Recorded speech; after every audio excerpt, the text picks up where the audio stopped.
So as we start to prepare the next step, establishing your expectations for this negotiation, by now you would have researched the contract thoroughly, but it's time to look at what parts of the payer relationship you're in. Are you included in all the networks you want to be in with that particular payer? Maybe you're negotiating a particular contract for one product line, but you're excluded historically from another.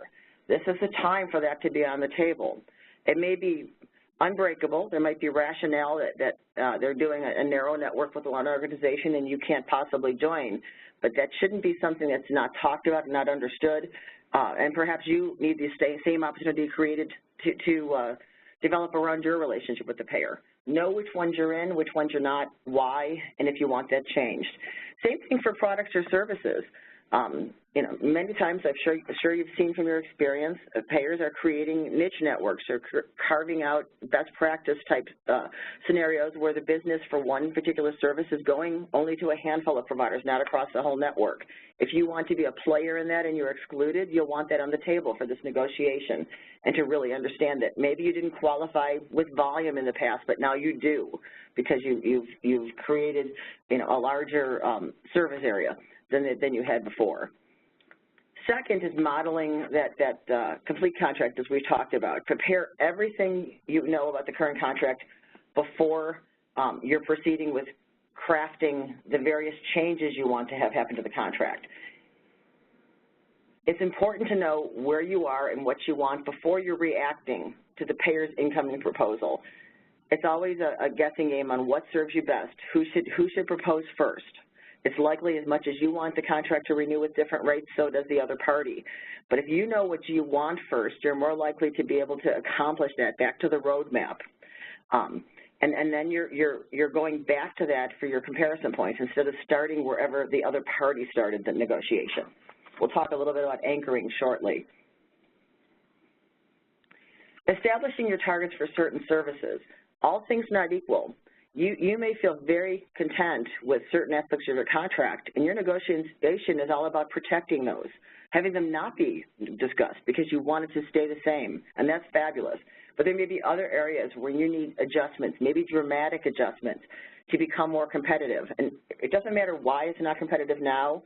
It matters that you know what you want it to be. So establish where those markers are so that you don't lose sight of it in an aggregate analysis later. A contract that goes up by a nice number you could be proud of, an aggregate percentage increase overall, may not have solved the problems of your organization if the services that you're planning on more volume or you're planning to be the premier provider of the network on got underserved in that negotiation. So you need to know what you want first. Determining methodology changes, we've talked about a bit earlier. Don't be afraid to pull things out of a methodology that they lived in previously. That might be the only way to get the change you need. Everything else would stay constant except for this carve-out that could be treated differently as its own unique rate. A different kind of methodology or same methodology at different rate level. That might be the way to focus on those services without trying to demand an increase across a broader area that really wasn't necessary. And preparing for the future should also mean knowing as much as you can what you're likely to do in the future. Rates aside, you need to know what you're likely to do with your charge master for the near future for the contract term that you're negotiating. If you already know that figure, you should be including that in your contract modeling. The payer side will only know your history, and they'll know what your contract allowance was for a charge master change in the past, but they won't know the way you can what's likely to be approved by your organization for the forthcoming period. So you'll want to show that. And if you're not sure, you'll want to see a range. You'll want to model with and without a possible change if the organization hasn't decided yet, because those literally will result in different revenue outcomes for that contract. Be prepared to model each iteration of the counterproposals exchanged. It seems tedious, it's time-consuming, but you won't know the value of each of those incremental moves unless you're letting the modeling system show you and point you to that discussion. And finally, be prepared to share information about your vision. If you know why you're pursuing something and it's not, tied to someone else's confidential contract, but it's tied to your strategy, share that. Help them to see what you see so they can embrace it. Give the payer the talking points to take back to their own organization as the rationale that was wrapped around your financial proposal.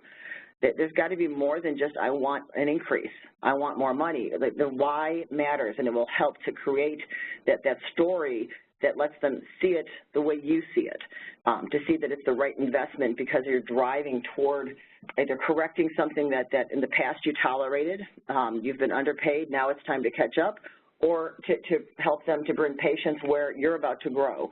But the more you can do that, the more you're forming a relationship, which will always make for a more sound contract. I believe now we're going to pause for some more questions. Yes, thanks very much, Susan. With that, we'll pause for our second Q&A break, but first we'll share the results of our previous in-conference poll. As a reminder, that question was, are you using payer scorecards today to measure payer performance? The results of that were 9% said yes, and they share the results with the payer. 23% said yes, but they don't share the results, and 68% said no, they do not. And now we'll launch our final in-conference poll. The question is, how are you modeling contracts today? The answers are utilizing internal staff and Excel, utilizing internal staff and decision support tools, utilizing internal staff and a contract management system, utilizing a third-party organization for negotiations and modeling, or we don't model contracts. Again, that question is, how are you modeling contracts today? And the answers are internally with Excel, internally with decision support tools, internally with contract management system, third-party organization for negotiations and modeling, or we don't model contracts.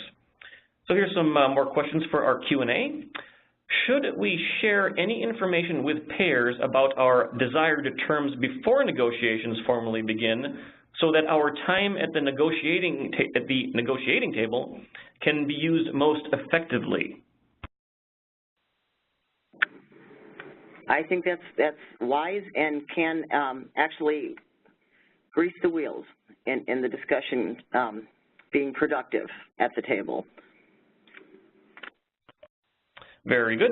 Here's another one. If we are negotiating with a new payer or even with a new counterpart at a new contact at the payer that we have previously contracted with, what are some tips for quickly building a good rapport to support negotiations? That's a fabulous question. All of us have a background. All of us came from somewhere. I myself, I have more of my experience on the payer side than the provider side.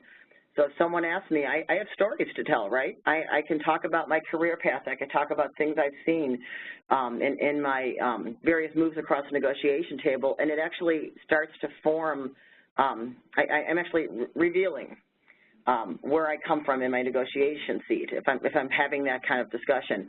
Each person you work with has a background, and each person you work with probably also knows people that you know. So you start comparing, you start building a camaraderie network.